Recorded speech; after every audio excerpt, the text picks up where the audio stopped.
from January 11th to yesterday, which is January the 24th. Our average high was 32.8 degrees Fahrenheit, and our average low was 14.6 degrees Fahrenheit. Hello and welcome back to Life in Every Season. Hope you guys are having a good Saturday. We wanted to give you guys an update on how our hoop house has been performing for us. This is our second winter using it, and I'm just going to give you a couple of stats.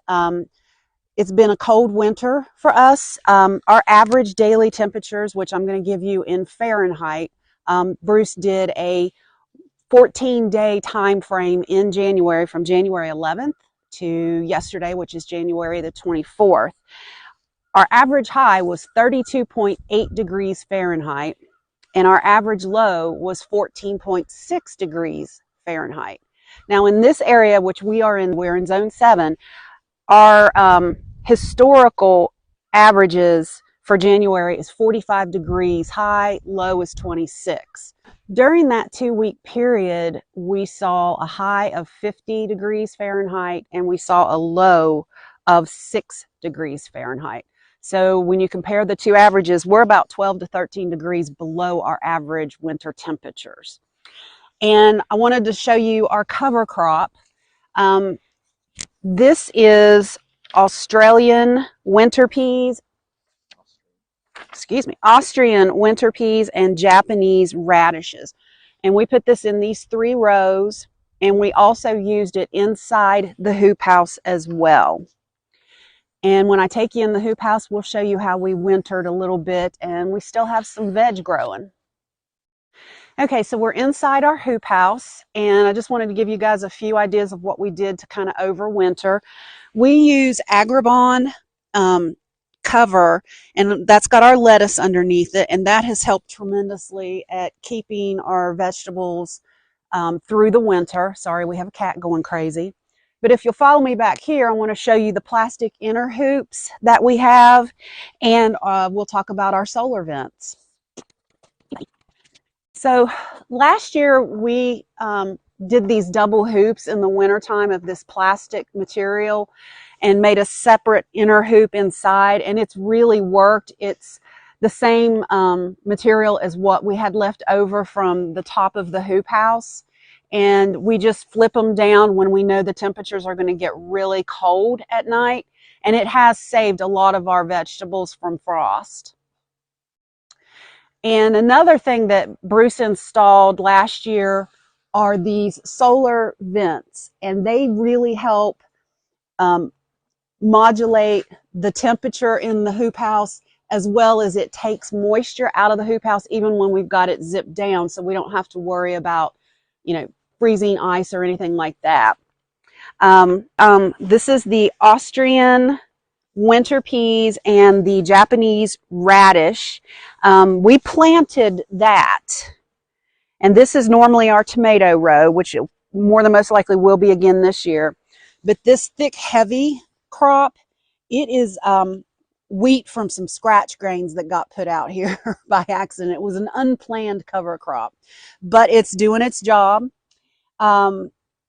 Let's see, we thought about doing a ryegrass, but we decided against that because it's so difficult to remove it when you're getting ready for a new planting. So that's why we went with the Austrian winter peas and the Japanese radish.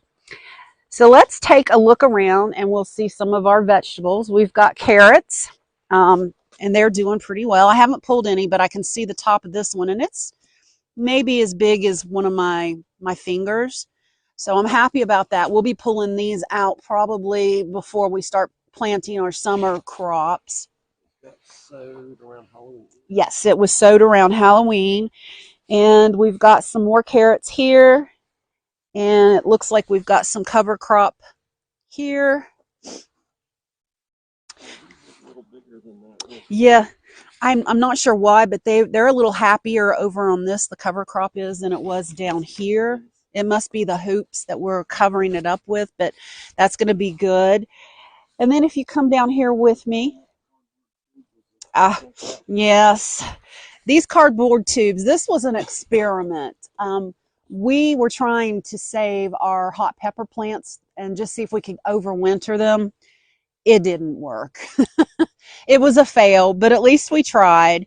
And again, we will be planting some more hot peppers this year, just probably not quite the volume we did last year. I've still got hot peppers all over the place.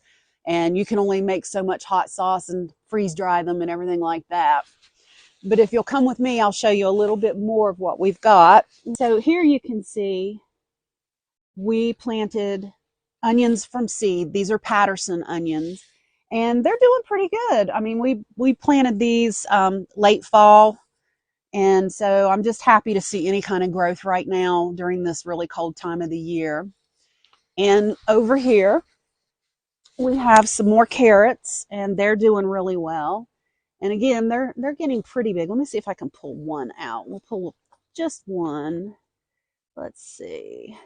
We'll see what this one looks like. So they're growing. That's actually a pretty decent size for this time of the year and how late they were sowed. They were put in, like I said, Halloween. Around Halloween. So I'll come. Is January 25th, yes. And then we have our garlic. This garlic is Musique garlic. I love the flavor of this garlic, and it usually does really well for us. And we got a little bit of lettuce that volunteered, or I don't know if we planted it or if it volunteered on its own. Yeah, they might have gotten caught in the shaker. And then these are, we've actually got a little head. We never really cut our cabbage plants out. We just cut them down to the roots to try to leave it in for, soil amendment. And they just keep coming back. And so I just, every once in a while, I'll get a little volunteer cabbage. And then on this side, we've got our lettuces that we've been growing. I get mixes from Johnny Seeds. I prefer a variety of lettuces rather than just one type. This looks pretty good. The more mature plants, they tended to get a little bit of freezer burn to them. So we come out and we try to harvest as much as we possibly can. And then we've got some carrots. And again, these don't look as bad. There's some that have some freezer burn. So I don't know how long these are going to last, but we still have lettuce for salads. We'll call that winter burn. Winter burn, yeah. Freezer burn, winter burn. It's cold. It's been cold enough to be in a freezer. Now this looks pretty sad down here. It's done. I think it's seen its better days. So we'll probably just let that turn into compost. New plant. Yep, the new plants are doing okay.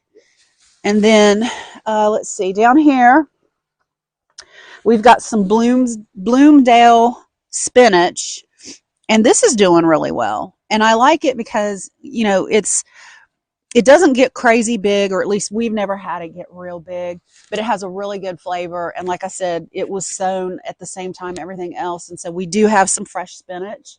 It's not a lot to make a huge meal, but if you're wanting to add it to some soups or, just as an extra condiment or whatever to your dinner, it's just enough.